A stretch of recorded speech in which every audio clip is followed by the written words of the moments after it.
안녕하세요. K입니다. 오늘 가져온 책은 걸음걸이만 바꿔도 30년 젊게 산다. 이 책입니다. 하체를 움직여야 뇌가 살아난다. 1초 1.36m 곱하기 하루 30분 곱하기 일주일 5번 걷기 운동의 힘. 우리나라 최초 걷기 운동 전문가가 알려주는 뇌와 걷기의 비밀. 그럼 자세히 살펴볼게요. 저자는 성기홍. 세종대학교에서 스포츠 생리의학으로 의학 박사 학위를 취득했다. 우리나라 최초의 걷기 운동 전문가이며 2001년 사단법인 한국워킹협회를 설립해 초대 사무총장으로 국민건강 걷기의 날을 제정했고 파워워킹, 마사이 워킹을 국내에 보급했다. 여러 방송과 강연을 통해 걷기 열풍을 일으켰으며 하이서울 청계천 시민 걷기 대회를 기획 및 실행했다. 언제부터인가 사람들은 몸보다 머리를 더 많이 쓰는 세상을 살고 있다. 학생들이나 직장인들 대부분은 하루 10시간 가까이 책상 앞에 앉아 생활한다. 몸을 움직이지 않고 앉아서만 생활하는 현대인의 습관은 여러 가지 질병을 유발하는 것으로 알려져 있다. 이것을 예방하려면 운동을 생활화하여야 할 것이다. 그러나 바쁜 현대인들이 운동을 생활화하기란 말처럼 쉽지 않다. 몸을 쓰지 않고 운동을 멀리하면 젊은 나이라 해도 건강을 장담할 수 없다. 그런 이유로 일상에서 늘 실천할 수 있는 생활체육이 중요하다. 대한체육회가 스포츠로 행복한 대한민국을 위한 미래의 100년을 새롭게 설계하고 스포츠를 즐김으로써 삶의 활력을 찾을 수 있도록 국민들의 건강 증진과 체력 증진에 최선을 다하고자 하는 것도 이러한 이유 때문이다. 이기홍 대한체육회장 IOC 위원. 나는 새벽같이 일어나 발끝부터 몸을 움직인다. 스트레칭과 명상을 하고 가벼운 발 마사지로 운동을 마무리하며 내 몸에 감사의 마음을 전한다. 그리고 식사 후 보폭에 집중하며 빠른 걸음으로 산책한다. 이것이 여든이 훌쩍 넘은 나이에도 내가 건강을 유지하는 비결이다. 맑은 공기를 마시며 산책과 명상을 하고 긍정적인 마음으로 이상을 품는 것만큼 행복과 평온을 가져다 주는 것이 있을까? 이는 100가지 약보다 그 효과가 좋다. 걷는 행위는 매우 단순해 보이지만 실은 타고난 신체 조건과 후천적 능력이 결합해 기능하는 신체의 복잡한 활동이다. 우리 몸의 근육과 뼈가 움직여 그 변수들이 걸음 속도, 발의 각도, 균형감, 보폭에 기여하거나 영향을 미친다. 몸이 보내는 6번째 생체 신호. 인간은 직립보행을 시작하면서 걷지 않고는 살 수 없는 존재가 됐다. 걷는 것은 숨쉬고 밥을 먹는 것만큼이나 자연스러운 일상적 행위다. 그래서일까? 공기와 햇볕의 소중함을 애써 신경 쓰지 않듯이 많은 이들이 걸음걸이를 소홀히 여겨왔다. 목적지가 정해지면 걷고 다리가 움직이니까 걸었다. 내 다리가 어떤 원리로 움직이는지 수많은 근육이 어떤 협응 작용을 해서 걷는지 알지 못했다. 걷기가 얼마나 중요한지에 대해 생각해 보지 않은 것이다. 걸음 속도가 보내는 신호에 귀를 기울여라. 우리 몸에는 6가지 생체 신호가 있다. 첫 번째 체온, 두 번째 혈압, 세 번째 심박수, 네 번째 호흡, 5번째 통증이다. 대개 이 5가지만을 의학적 바이털 사인이라고 해왔다. 그러다 최근에 들어와 6번째 생체 신호로 걸음 속도가 포함됐다. 6가지 생체 신호 중 여기서 주목해 다룰 것은 바로 걸음 속도다. 걸음 속도가 뒤늦게 생체 신호에 포함된 이유는 무엇일까? 그것은 걸음걸이가 거의 완벽한 생체 신호의 척도이기 때문이다. 왜냐하면 걷기는 굉장히 복잡한 신체 활동이므로 많은 변수들이 걸음 속도에 기여하거나 영향을 준다. 걸음 속도는 신체의 운동 능력이나 균형 감각, 그리고 뇌의 인지 기능, 낙상 등과 관련이 있다. 그뿐 아니다. 걸음 속도를 분석함으로써 운동 능력 저하 상태를 살펴볼 수 있고 미래의 건강 상태, 즉 건강 수명을 예측할 수 있다. 걸음 속도에는 개인의 건강 상태, 운동 제어 능력, 근력 및 근골격계 상태, 감각 및 지각 기능, 지구력과 습관적 활동 수준, 인지 상태, 동기부여와 정신건강뿐만 아니라 걷는 환경의 특성도 포함된다. 입원 및 재활치료 환자를 살펴본 결과 수술 전후나 재활 전후로 걸음 속도가 달라지는 것을 발견한 것이 그 대표적 예다. 걸음걸이나 걸음 속도를 분석하는 것만으로도 건강과 관련해 많은 것을 파악할 수 있음을 대부분의 사람들이 잘 알지 못하고 있다. 걸음 속도는 기능적, 생리적 변화 모두를 반영하며 재활 가능성을 결정하는 판단 요소 중 하나다. 또한 병원 입퇴원 결정, 낙상 예측 등을 하는데 아주 중요한 인자다. 걸음걸이만으로도 미래의 건강 상태, 사망률을 포함한 운동 능력 저하와 치매까지 예측할 수 있다니 놀랍지 않은가? 치매는 대개 10년에서 15년의 잠복기를 갖는데 대부분 치매 검사와 진단을 65세 전후로 받는다. 65세에 발병했다면 치매는 이미 50세부터 시작됐다는 뜻이다. 만일 50세 때 치매를 예측할 수 있다면 15년 당겨서 치료를 할 수 있다. 치매 초기 3년에서 5년은 무증상 상태로 병이 진행되고 현재 현대의학의 기술로는 무증상 기간 동안 치매를 예측할 수 있는 방법이 없다. 진단의학으로 치매를 초기에 진단해 병명을 확정하지 못했기에 병을 키우는 일이 많았다. 그러나 방법이 전혀 없는 것은 아니다. 무증상기에 나타나는 변화가 있는데 바로 걸음걸이다. 먼저 걸음 속도가 느려지고 발의 각도가 한쪽 방향으로 치우치며 보폭이 좁아진다. 더불어 팔을 흔드는 각도 및 속도가 달라진다. 걸음 속도는 연령, 성별, 인체 측정법에 따라 조금씩 다르지만 일반적으로 건강한 정상인의 걸음 속도 범위는 초당 1.2에서 1.4m 정도다. 즉 1초에 평균적으로 1.2m에서 1.4m를 걷는다. 반면 치매 환자나 경도 인지 장애를 가진 사람들의 걸음 속도를 검사해보니 일반인들보다 속도가 느렸다.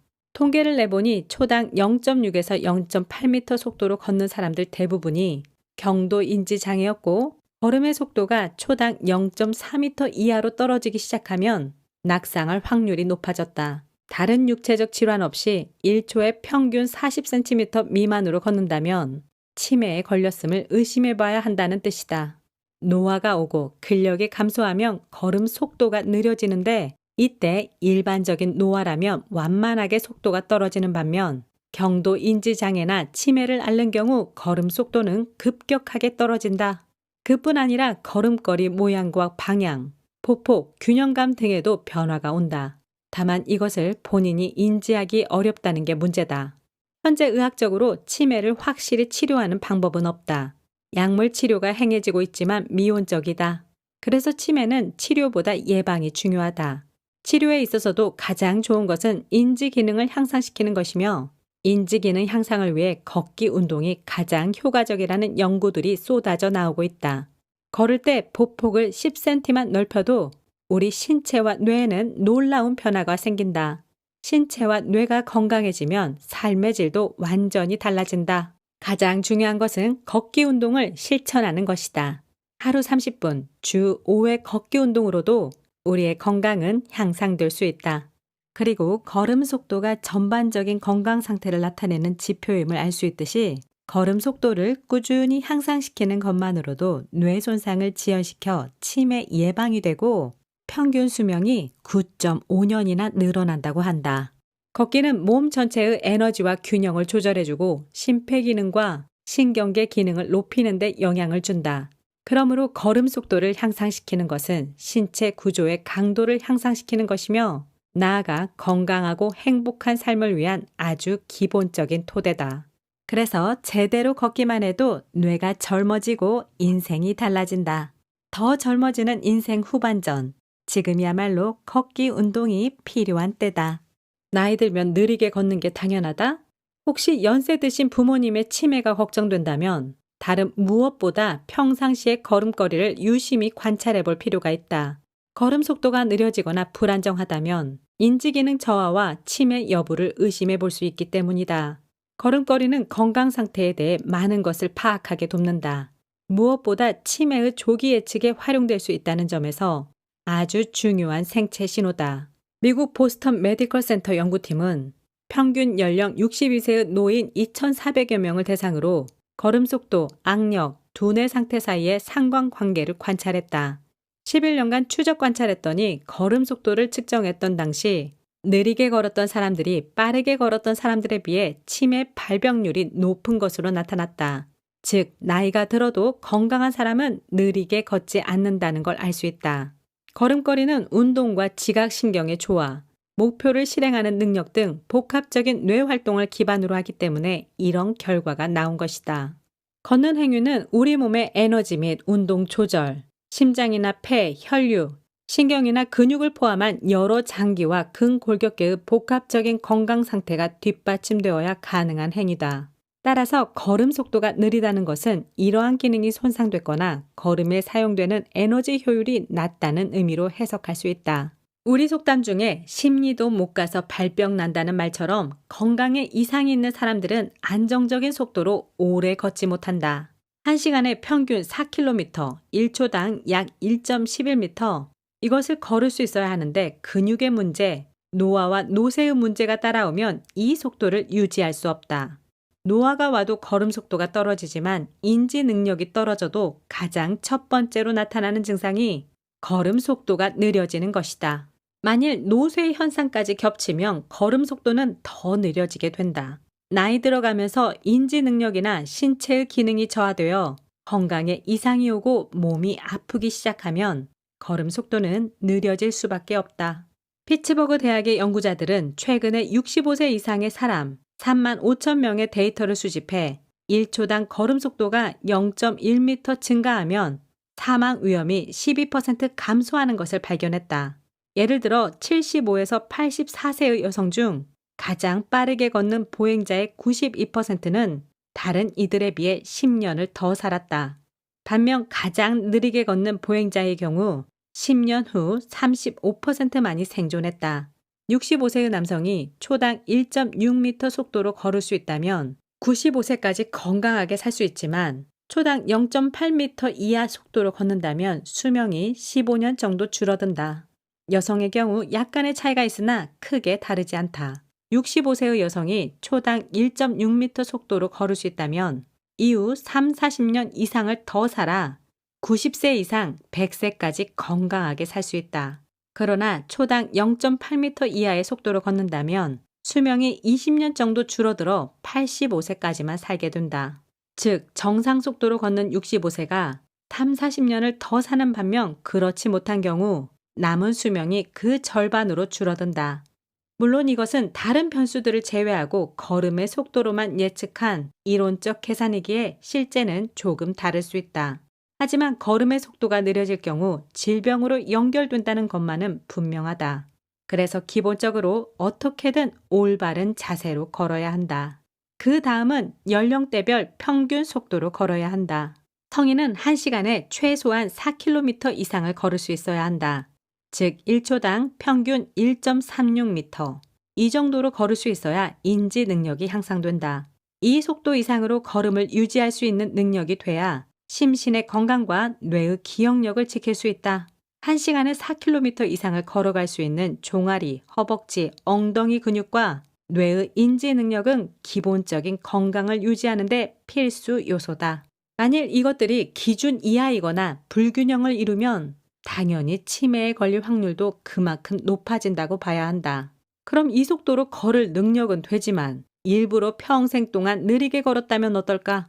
걸음 속도와 치매의 상관관계를 연구한 여러 자료들에 의하면 너무 오랜 기간 느리게 걷는 사람의 경우 그렇지 않는 사람보다 치매에 걸릴 확률이 높다고 한다. 느리게 걸었던 사람들은 대체로 종아리나 허벅지 등의 근육이 약화돼 있고 그 영향으로 뇌의 기능도 감소했기 때문이다. 다시 요약하자면 몸이나 뇌에 이상이 있으면 대체로 걷는 속도가 느려진다.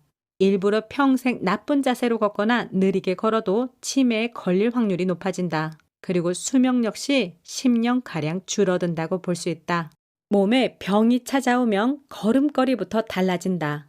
치매라는 말은 정신이 없어진다라는 라틴어에서 유래했다. 정상적인 생활을 하던 사람의 뇌기능이나 인지능력에 이상이 생기는 질환이다. 치매를 앓는 이들은 상황 판단력, 기억력, 장소 기억력, 추상적 사고 능력, 인지 기능 등의 문제가 생기므로 가장 먼저 걸음걸이에 이상이 나타나기 시작한다. 치매 환자들은 걸음걸이가 느리고 걸을 때 팔을 잘 흔들지 않는 편이다. 걸음 속도가 느려지는 것보다 팔 흔드는 동작이 달라지는 현상이 먼저 나타난다는 연구 보고도 있다. 또 다른 형태의 미세한 변화들이 치매에 앞서 걸음걸이 패턴에서 나타난다. 치매는 걸음걸이와 밀접한 관련이 있고 치매 종류에 따라 걸음걸이도 달라진다. 그래서 여기 질환별 걸음걸이 표가 있는데요. 정상걸음, 하반신 마비, 손의 운동 소실, 파킨슨, 전두엽 이상, 경도 인지 장애. 각각의 걸음걸이가 다르네요. 알츠하이머성 치매 환자는 매우 느리게 걷는다. 파킨슨병 치매 환자는 종종 걸음으로 걷는다. 혈관성 치매 환자는 다리를 끌면서 걷는다. 그러면서 자세한 내용도 나와 있습니다. 건강하고 행복하게 오래 살고 싶다는 것은 인류가 오래도록 품어온 소망이다. 수명이 늘면서 요즘 사람들이 가장 걱정하는 것은 무병장수, 즉 아프지 않고 건강하게 오래 사는 것이다. 아무리 장수가 인류의 꿈이라 해도 질병에 시달리며 고통받는다면 그건 오히려 절망의 시작이다. 이런 시대적 개인적 요구에 따라 건강 관리의 방법도 사뭇 달라지고 있다.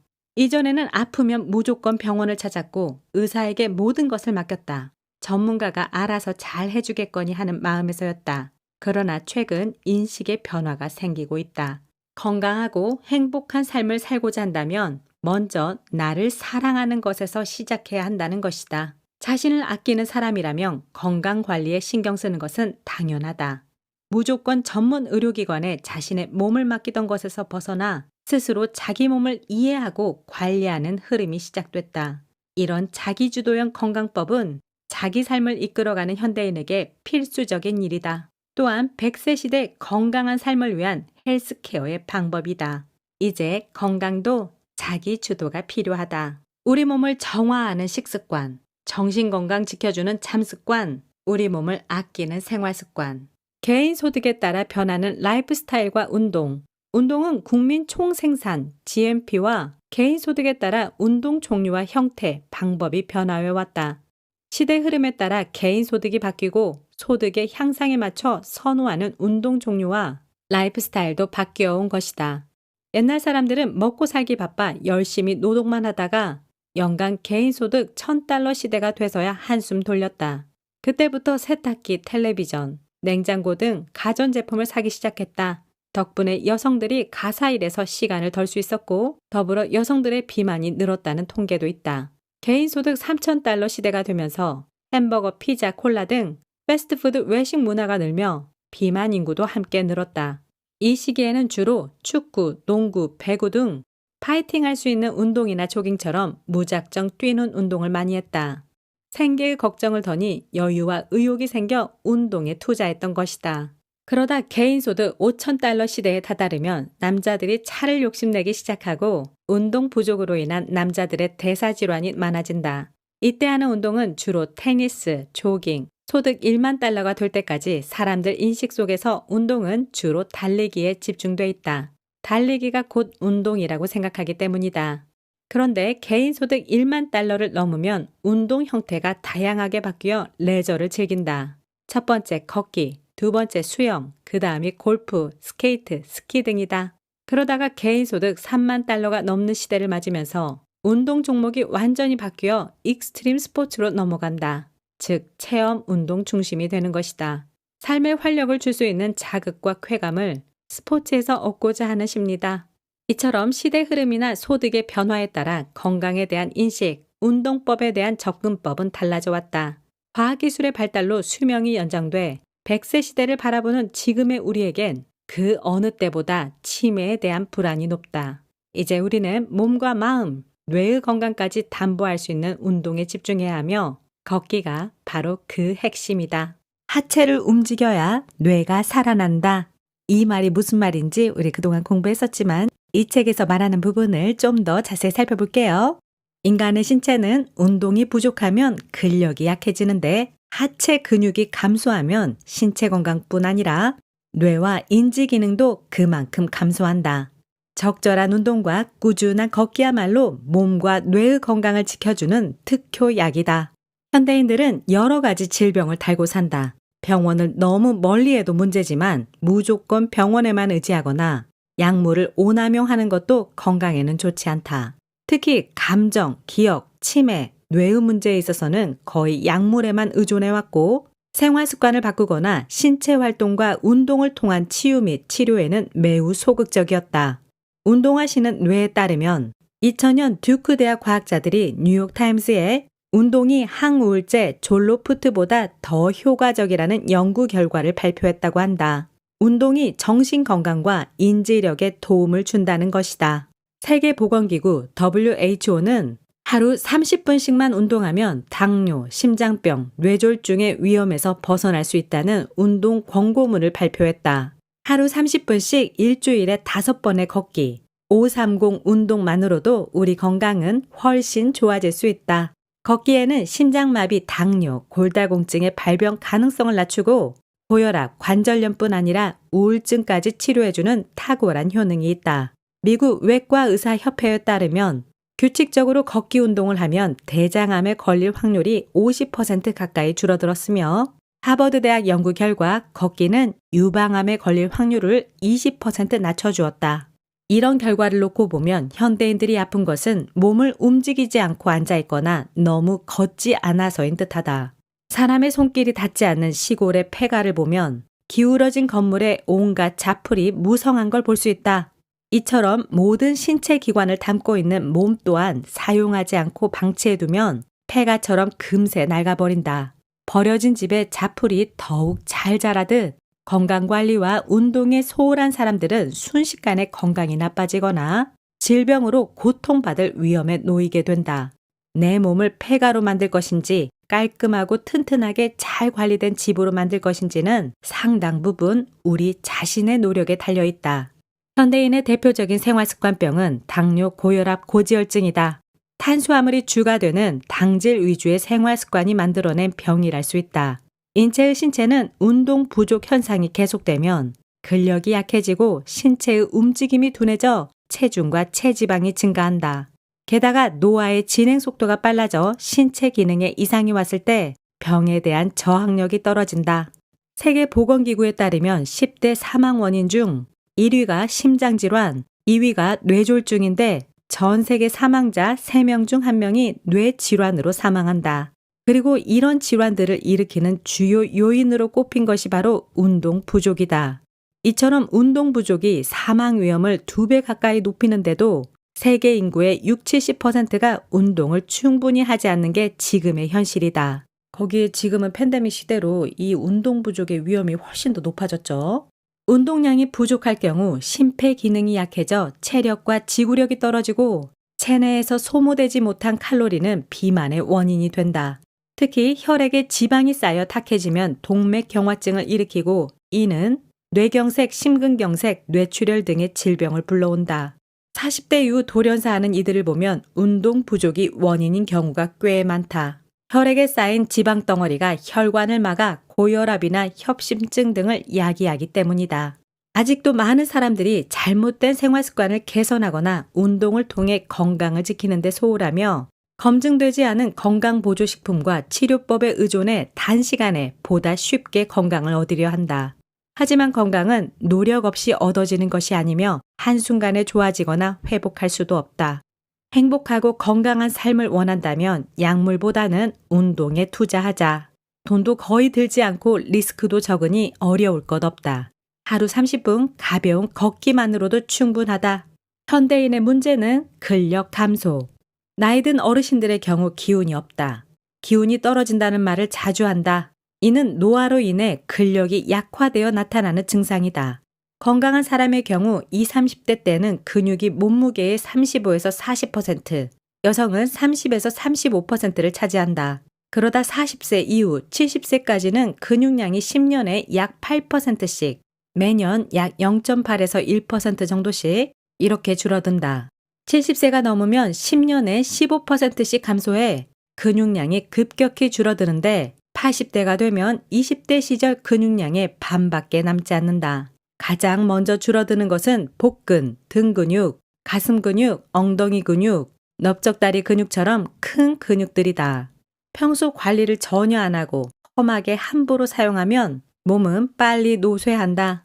노화가 빨라지는 50대 이후부터 급격히 몸이 약해지기 시작해 7, 80대에 들어서면 근력 부족으로 건강에 심각한 문제가 생긴다. 나이를 먹으며 근육의 양이 줄어드는 것은 자연스러운 현상이지만 급격한 근육량 감소는 질병과 수명에 악영향을 미친다.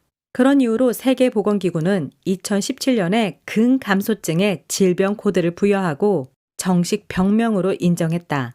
근감소증은 근육 자체의 문제뿐 아니라 뼈, 혈관, 신경, 그 외 내장기관 등 신체 전반에 걸쳐 영향을 미치기에 대수롭지 않게 여길 문제가 아니다.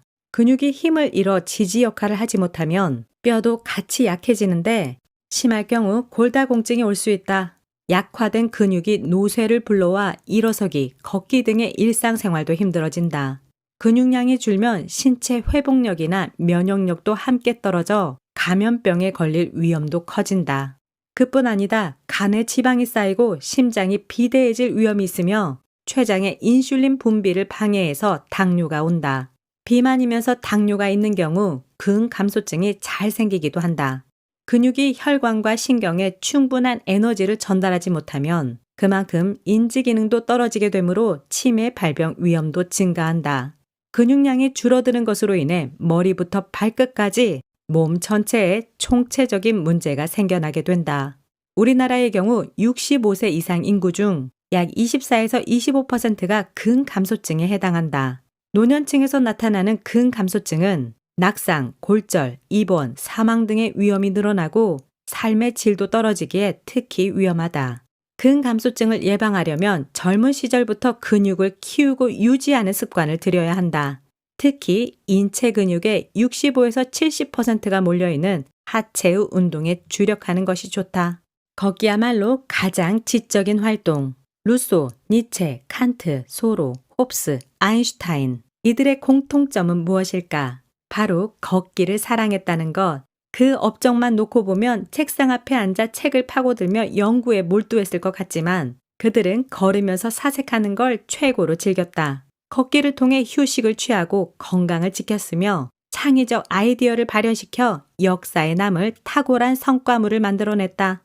오바마는 스포츠에 대한 열정으로 유명한데 선거 유세로 바쁜 기간에도 하루 90분씩 헬스를 했다고 한다. 게다가 농구를 무척 좋아해 평생 농구공과 함께 살았고 백악관 입성 후에도 수시로 농구를 한 것으로 알려져 있다. 그 외에 전 세계 리더급 인물이나 탁월한 성과를 낸 이들 중에는 운동광이 많다.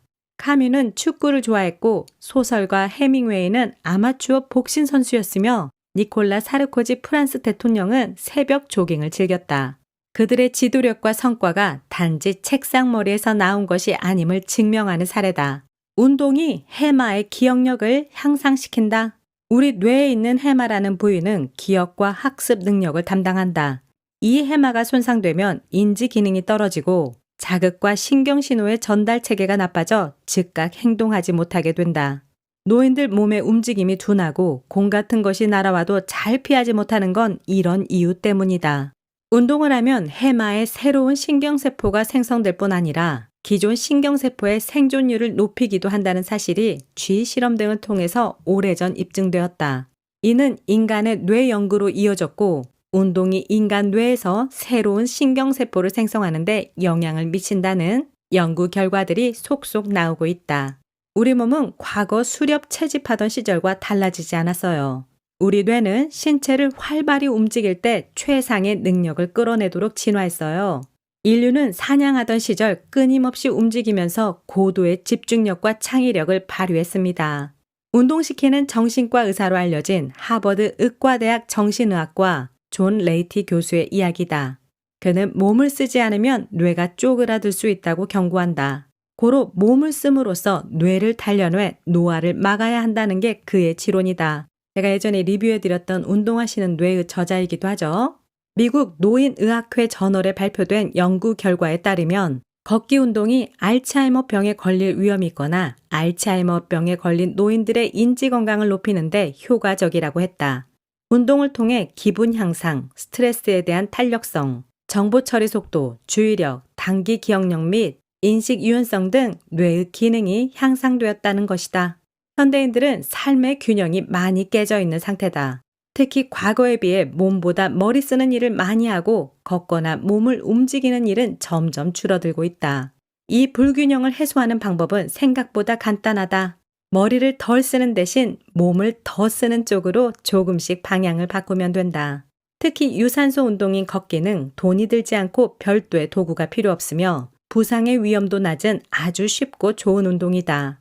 걷기는 직립보행을 하는 인간에게 기본적으로 발바닥 전체에 자극을 주어 혈액순환을 촉진시키고 노폐물을 제거하며 신진대사를 활발하게 해준다. 이처럼 쉽고 간단한 것을 피할 이유가 없지 않은가? 걷기와 운동의 중요성은 미국 신경학회에서도 인정한 사항이다. 최근 의사들을 위한 새로운 진료 지침에서 가벼운 인지기능 장애 환자들의 기억력과 사고력을 향상시키기 위해 매주 2번 운동하라는 처방을 내리도록 권고했다. 운동이 약물보다 훨씬 좋은 치료법이라는 것은 이제 논란의 여지가 없는 사실이다. 그래서 몸을 움직이면 뇌가 살아난다. 특히 큰 근육이 있는 하체를 움직여야 뇌가 살아난다. 꾸준한 운동이 인지 능력을 향상시킨다. 이 책은 이렇게 얘기하고 있습니다. 그래서 치매를 예방하기 위해서는 신체적 건강을 잘 유지하는 것이 기본인데요. 그의 첫걸음은 바로 적절한 체중 관리이겠고요. 뇌 건강 그리고 치매 예방을 위해 의학적 근거 수준이 A등급 바로 최고인 수칙들이 나와 있는데요. 취미 활동, 사회 활동을 활발히 하라. 그리고 신문이나 책을 많이 읽고 TV 시청은 줄이고 라디오 청취를 늘리고 컴퓨터, 악기 등 새로운 것을 배우고 경험하고 퀴즈, 카드 게임 등 뇌를 자극할 수 있는 다양한 활동, 바로 적극적으로 두뇌 활동을 하라. 또 규칙적으로 운동하라. 일주일에 3회 이상 걷되 가급적으로 많이 걸어라. 숨차고 땀나는 운동을 일주일에 3회 이상 하라. 다양한 스포츠를 즐겨라. 그런데 과도한 운동은 금물. 운동을 하더라도 병이 있을 땐 의사와 상의하라. 또 명상도 인지 기능을 높이는 데 도움이 되고 비타민 D 섭취와 세로토닌 분비에 도움을 받기 위해 햇볕을 쬐는 것도 중요하고 적절한 영양 섭취는 필수이기 때문에 뇌가 건강해지는 식사를 하라. 오메가3 지방산이 많이 든 정어리, 참치, 고등어, 꽁치, 연어를 자주 먹고 녹황색 채소와 과일을 자주 먹고 수분을 충분히 섭취하고 과도한 육류 섭취와 나쁜 지방의 섭취를 줄이고 그러면서 체중을 관리하라고 합니다. 그리고 과음과 폭음을 삼가라. 술에 대해서는 절주를 해야 되겠고요. 또 담배, 흡연은 아예 시작하지 마라. 흡연은 줄이는 것만으로는 부족하고 반드시 끊어라라고 얘기합니다. 심장과 근육, 2개의 펌프를 작동하라. 우리 몸에는 약 60조 개의 세포가 있으며 약 5,000cc의 혈액이 순환한다. 이 세포들은 혈액이 배송해주는 산소와 영양분을 먹고 살기 때문에 혈액순환은 그만큼 중요하다. 그렇다면 혈액을 순환시키는 원동력은 무엇일까? 바로 심장이다. 심장이 뿜어낸 혈액은 온몸을 한 바퀴 돌고 다시 심장으로 돌아온다. 이때 심장을 기준으로 심장보다 위에 있는 동맥에는 판막이 존재하지 않는다. 하지만 심장 아래쪽에서 중력을 거슬러 올라가는 정맥에는 판막이 존재한다. 근육의 수축과 이완을 통해 정맥 속의 판막이 움직여 피가 심장으로 올라가는 것을 정맥순환이라고 한다. 이때 주로 작동하는 것이 배꼽 아래의 하지, 바로 하체 근육이다. 특히 종아리 근육이 중요한 역할을 한다. 심장이 동맥을 통해 피를 전신에 보내면 종아리는 내려온 혈액을 정맥을 통해 다시 심장으로 올려보낸다. 만일 종아리 근육의 기능이 현저히 떨어지거나 정맥 확장 등의 문제가 생기면 심장으로 혈액을 올려보내기 힘들어진다. 오랜 시간 책상 앞에 앉아있는 것이 위험한 이유가 여기에 있다. 장시간 움직이지 않고 한 자세만을 취한다거나 오래 앉아있어 하지 근육이 약화돼 있다면 근육의 펌핑 능력이 떨어진다. 당연히 심장으로 돌아가는 혈액량은 감소하게 된다. 그 결과 심장에 의해 박출되는 혈액량이 감소하면서 뇌로 공급되는 혈액량도 그만큼 줄어든다. 이것이 반복되고 지속되면 두뇌에 필요한 혈액이 충분히 공급되지 못하고 집중력이 떨어지거나 졸음이 오는 등의 현상이 생긴다. 혈액순환을 촉진하기 위해서는 몸을 움직여주는 게 좋다. 너무 오랫동안 앉아만 있지 말고 틈틈이 일어나 몸을 움직이고 가벼운 스트레칭을 하자. 스탠딩 책상을 이용해 앉고 서기를 반복한다든지 계단과 복도를 잠시 걷는다든지 산책 회의를 하는 것도 좋은 방법이다. 꾸준한 걷기나 달리기를 해주면 더욱 좋다. 그러면 피의 순환이 빨라지면서 혈관을 비롯한 순환계의 개선이 이루어진다. 우리 몸은 심장과 근육이라는 두 개의 펌프가 활발하게 작동해야 활력을 얻는다는 것을 기억하자. 30년 젊게 만들어주는 걷기의 비밀.